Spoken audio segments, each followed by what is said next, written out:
Crees conocer una historia, pero solo sabes cómo termina. Para llegar al núcleo de la historia, tienes que volver al principio.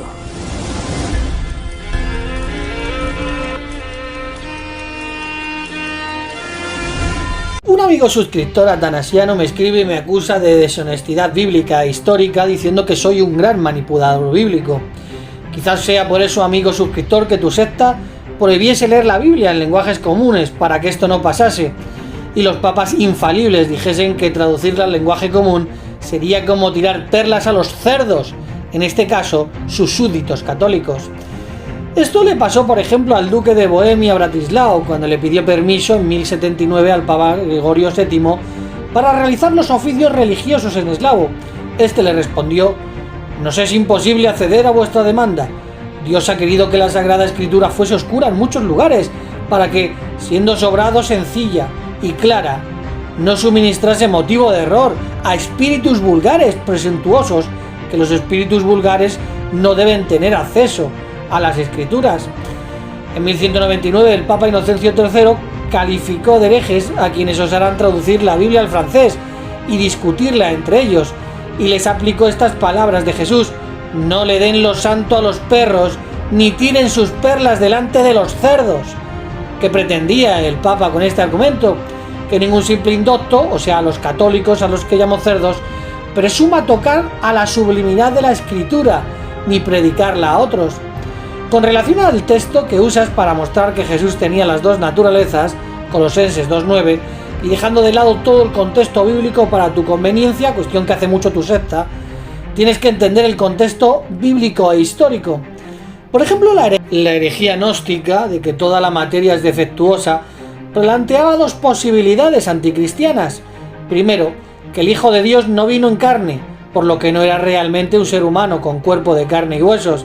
Y segundo, si era un ser humano con cuerpo carnal, lo cual hace que no pueda traer salvación debido a que toda la materia es defectuosa.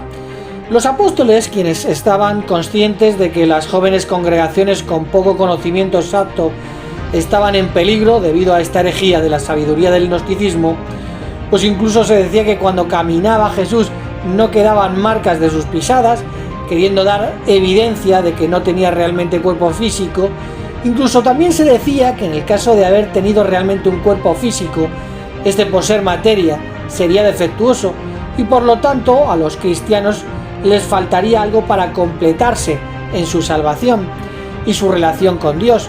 Ese algo faltamente sería el conocimiento de la sabiduría de los gnósticos, ya que a ellos desde la antigüedad les fueron revelados, según ellos, ciertos conocimientos profundos acerca de Dios mediante ángeles intercesores.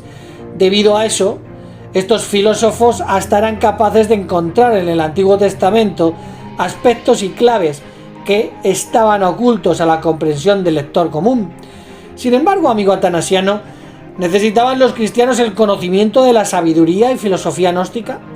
¿De verdad Cristo no vino en carne, sino que solo proyectaba un cuerpo físico visible? ¿Implicaba imperfección en Cristo un cuerpo material? ¿Les faltaba a los cristianos ese conocimiento especial que ángeles revelaron a los gnósticos? Este es el anticristo, dijo el apóstol Juan, el que niega que el Hijo de Dios vino en carne. A esos que no traen la enseñanza de Cristo venido en carne, no los reciban en casa ni les den un saludo. Nosotros lo vimos, lo oímos, comimos con él y hasta lo palpamos con nuestras manos. El que en el principio era con Dios llegó a ser carne. Guerreando la misma batalla con Juan estaba el apóstol Pablo.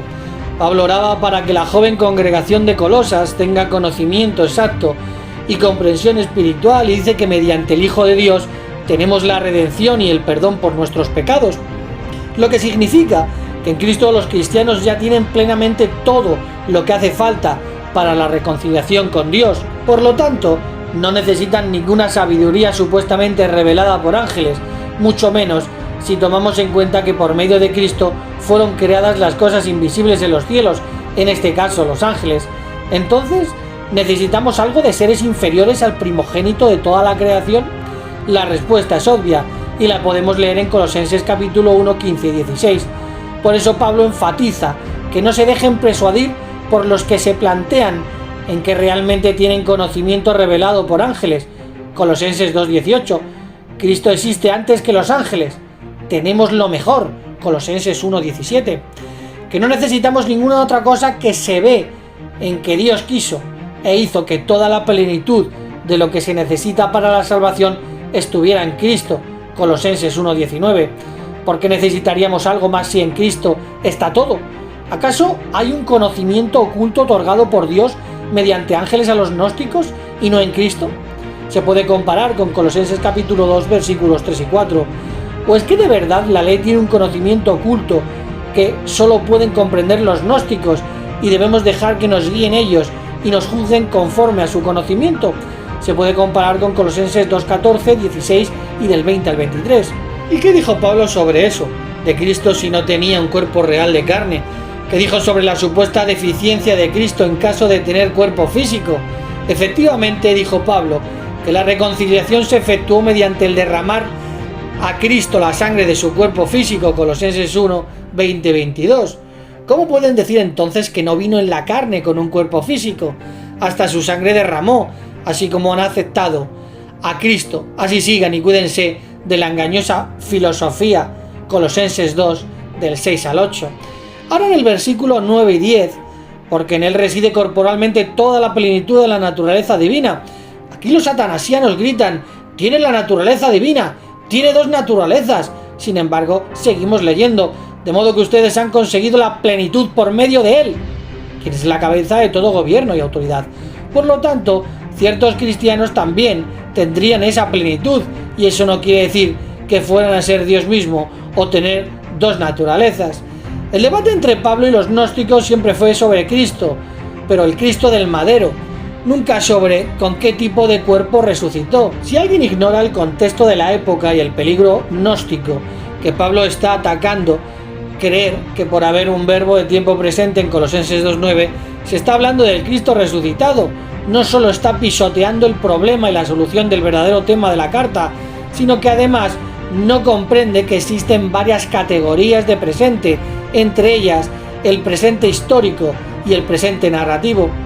En Colosenses 2:9 se contesta con el capítulo 1 de la misma carta, versículos 19 y 20, porque a Dios le pareció bien hacer que toda la plenitud residiera en él, por lo que Dios quiso que la tuviera, por lo que no puede ser que Dios quisiera que fuera 100% Dios en la tierra, pues eso atanasiano tendría que serlo de ser Dios mismo, y por medio de él reconciliar consigo mismo todo lo demás, tanto las cosas en la tierra como las cosas en los cielos, estableciendo la paz mediante la sangre que él derramó en el madero de tormento. Por lo que por esa plenitud Cristo conseguiría un fin, misma plenitud que conseguirían ciertos cristianos. Aquí hay traducciones que optan por deidad, Dios y ser divino, dando pie a la interpretación trinitaria de que Dios en persona mora en Cristo. Sin embargo, Liddell y Scott defienden teotes en su léxico prácticamente igual que teiotes, divinidad, naturaleza divina, en la página 792. Y tanto la versión pesita siríaca como la Vulgata latina la traducen divinidad.